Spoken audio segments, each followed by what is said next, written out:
Hello everyone, welcome to my channel convey IAS PCS. तो next topic हमारा है इसी हेल्थ एंड ज्योग्राफी वाले सीरीज में historical evolution of health geography. तो इसमें सब टॉपिक है historical evolution and core theoretical approaches, क्या क्या अप्रोच रहे हैं वो हम देखते हैं, क्या क्या स्टेजेस ऑफ हिस्टोरिकल इवोल्यूशन के रहे हैं। तो contribution of antiquity and Hippocrates. तो interconnectedness of health and geography was first outlined by the ancient Greek physician Hippocrates and in his book Airs, Waters and Places। तो ये important है, आप इसको नोट कर सकते हो कि हिपोक्रेट्स की ये बुक फेमस बुक थी एयर्स वाटर्स एंड प्लेसेस। तो हो सकता है क्वेश्चन में पूछ ले एग्जाम में कि एयर्स वाटर्स एंड प्लेसेस किसकी है 5th सेंचुरी में।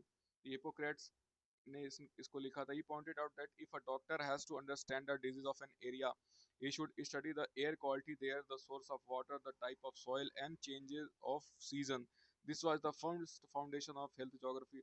इन्होंने कितनी अच्छी बात कही कि अगर किसी डॉक्टर को अगर किसी डिजीज के बारे में जानना है तो पहले तो उस एरिया की जो एयर क्वालिटी है उसको देखे, फिर वहाँ का पानी का सोर्स देखे कि पीने का पानी कहाँ से आता है, फिर वहाँ का टाइप ऑफ सॉइल कैसी है, मतलब मिट्टी का प्रकार कैसा है, और वहाँ का सीजन कैसे चेंज होता है, फ्रीक्वेंट चेंज होता है कि सीजनल मतलब बार बार चेंज होता है कि थोड़ा टाइम वो लेता है, लाइक सीजन्स के ऊपर भी डिपेंड के ऋतु में वहाँ कैसे परिवर्तित होते हैं। This was the first foundation of health geography. Okay, और फिर उसके बाद 19th सेंचुरी में आप देख सकते हो Jon Snow and cholera mapping। The modern medical geography began in 1854 in London। There Dr. John Snow studied the cholera epidemic spread in the Soho area of London। He showed the condition of a house and water hand pumps of people who died of cholera on a map। This map revealed that most of the deaths were due to drinking contaminated water from a specific hand pump located on Broad Street।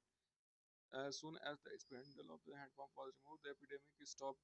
This incident proved that how important spatial analysis in control of disease. आप ये देख सकते हो Jon Snow 19th century 1854 London में। आप इतना तो नहीं डिटेल में पढ़ना, पर ये याद रहे कि स्पेशल एनालिसिस जॉन स्नो ने किया था कॉलरा एपिडेमिक पे लंदन में। उस पे क्या उसके कारण थे कि वहाँ का जो कंडीशन हाउस के मतलब घरों के जो वहाँ पे कंडीशन थी, वाटर हैंड पंप से वो पानी पीते थे और उसकी वजह से उनको कॉलरा हो गया। तो पानी जो थी वो कंटेमिनेटेड थी। अब जो भी वहाँ पे अनहाइजेनिक जो भी रही हो हाइजेनिक, उसकी वजह से वहाँ पे ड्रिंकिंग वाटर में कंटेमिनेशन हुआ। Mid 20th century the contribution of Jacques May. In the mid 20th Jacques May was considered the father of modern medical geography। ये मोस्ट इम्पोर्टेंट क्वेश्चन है, इम्पोर्टेंट। जैक्स मे को father of modern medical geography कहा जाता है। He gave the concept of ecology of human disease. Ecology of human disease, he explained that the disease is not caused by just one pathogen, but it is the result of the interrelationships between environment, host human and culture। He prepared maps of various disease on a global scale। Okay, तो आप देख सकते हो कि Jacques में जो है इसको father of modern medical geography इसको बोला जाता है। तो आप ये नाम याद रखें जैक्स में। और इन्होंने कॉन्सेप्ट दिया था ecology of human disease. He explained that disease is not caused by just one pathogen but it is the result of inter relationship between environment, host human and culture.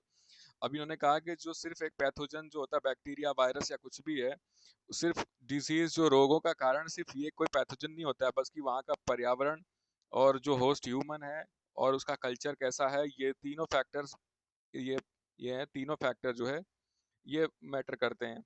और उसके आधार पर उन्होंने एक प्रिपेयर की जो mapping है disease की global scale पे। उसके बाद फिर 1990 का जो फेज था socio cultural turn. In 1990 saw a major change in geography. Influence of Edward Soja and other thinkers led to the renaming of medical geography as it was health geography. इसका नाम दे दिया गया किसने? एडवर्ड सोजा और उनके जो thinkers थे साथ में। Now geographers stopped studying only the distance between microbes and hospital but they began to look at how poverty, gender, race, and social inequality affect health। This phase included new concepts such as well-being and therapeutic landscapes। तो जो Edward सोजा है, तो इन्होंने modern thinking दी, modern approach दिया, और कैसे poverty, gender, race और social inequality कैसे हेल्थ को अफेक्ट करती है इसके बारे में भी थोड़ा सा इन्होंने बताया। फिर ये नया कॉन्सेप्ट वेलबिंग लेकर आए, थेराप्यूटिक लैंडस्केप। ये थेराप्यूटिक लैंडस्केप, ये थोड़ा सा इंपॉर्टेंट है। ये किसके अंदर, एडवर्ड सोजा। तो एडवर्ड सोजा ने क्या किया था, हेल्थ ज्योग्राफी ये टर्म मतलब मेडिकल ज्योग्राफी से लेकर के हेल्थ ज्योग्राफी की तरफ शिफ्ट कर दिया। ओके। तो एंड थेराप्यूटिक का जो मीन अच्छे किस जैसे कि लाइक क्या ऐसे हम जो लैंडस्केप्स बनाया इन्होंने, कुछ जो एरियाज इन्होंने डिसाइड किए होंगे कि यहाँ पे कैसे मतलब कोई डिजीज स्प्रेड हो रहा है। Next is core theory and approaches to health geography. Okay.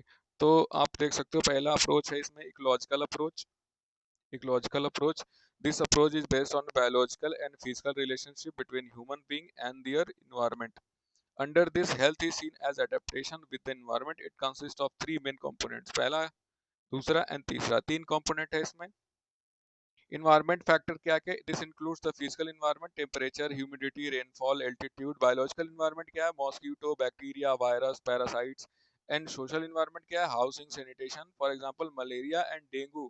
Mosquito thrive in tropical humid climates, जो मैंने अभी अपने previous वीडियो में बताई थी कि जो अफ्रीकन सब सहारन का बेल्ट जो होता है वहाँ पे बहुत सारा मतलब ह्यूमिडिटी रहता है। ह्यूमिडिटी की वजह से वहाँ पे मलेरिया और चिकनगुनिया, डेंगू और जो भी मच्छर से और जो भी पैथोजेंस फैलाने वाले जो भी होते हैं उनसे होने वाली ज़्यादा बीमारियां वहीं पे होती हैं, क्योंकि temperature is normal between 20 to 30 degree Celsius. तो यहाँ पे मैक्सिमम आपको मिल जाएंगे मतलब जो मलेरिया एंड डेंगू के जो पेशेंट्स हैं, और काफ़ी बड़े बड़े लेवल पे यहाँ पे एपिडेमिक फैलता है। Next is human host. This includes the biological characteristic of human body such as age, gender, genetics, and immunity, which determines the impact of environment. Biological characteristics of human body such as age, gender, genetics, and immunity, which determine the impact of environment. आप देख सकते हो human host में जो biological characteristics हैं body के, वो as हो गया, किस मतलब वो बंदा किस एज का है। अगर कोई ह्यूमन है वो उसकी एज डिसाइड करती है, उसका जेंडर, जेनेटिक्स और इम्यूनिटी, ये सारे फैक्टर्स हैं। और ये इन्वायरमेंट पे इसका इम्पैक्ट जो होता है वो कैसा है, तो ये भी सब इसी के अंदर आता है। बाइल behavioural factor, the cultural habits, eating habits, dress, hygiene habits of a human being that make him susceptible to safe to disease. अब ये सोचो कि किसी भी व्यक्ति विशेष का जो उसकी कल्चरल हैबिट्स है, किस कल्चर से बिलोंग करता है, उसकी हीटिंग हैबिट्स क्या है, वो कैसे खाता है, वो कैसे पहनता है, और उसका हाइजीन हैबिट कैसा है, मतलब वो खाना खाने के बाद हाथ धोता है, खाना खाने से पहले हाथ धोता है और या नहीं धोता। ये सारे मतलब कल्चर से डिपेंड करता है। उसका बिहेवियरल फैक्टर्स क्या क्या है, ये भी बहुत बड़े लेवल पे वर्क करता है कि कोई डिजीज फैलता है या ह्यूमन हेल्थ के लिए बहुत बड़ा ये एक अप्रोच फैक्टर है। तो सोशो वेब स्पेशल अप्रोच में क्या है, this approach emphasizes how the structure of society and political in economic policies affect health. It moves beyond mere biological distribution to analyze how resource allocation, social structure, power dynamics, and location pattern create structural health inequalities across different social groups and spaces. तो socio special approach जो क्या कहता है कि structure of society and political economic policies affect health. कैसे society में जो structure है सोसाइटी का, उसमें पॉलिटिकल इकोनॉमिक पॉलिसीज जो गवर्नमेंट बनाती हैं वो हमारे हेल्थ, हमारे स्वास्थ्य पे क्या असर डालती है इसके बारे में बोलती हैं। और ये जो बायोलॉजिकल डिस्ट्रीब्यूशंस हैं जिसमें वो बताते हैं कि कोई मतलब कैसे वो पैंडेमिक फैला है या क्या क्या फैक्टर्स थे, उसके बियॉन्ड जाकर के ये थोड़ा सा सोशियो पॉलिटिकल और इकोनॉमिक फैक्टर्स पे फोकस करता है।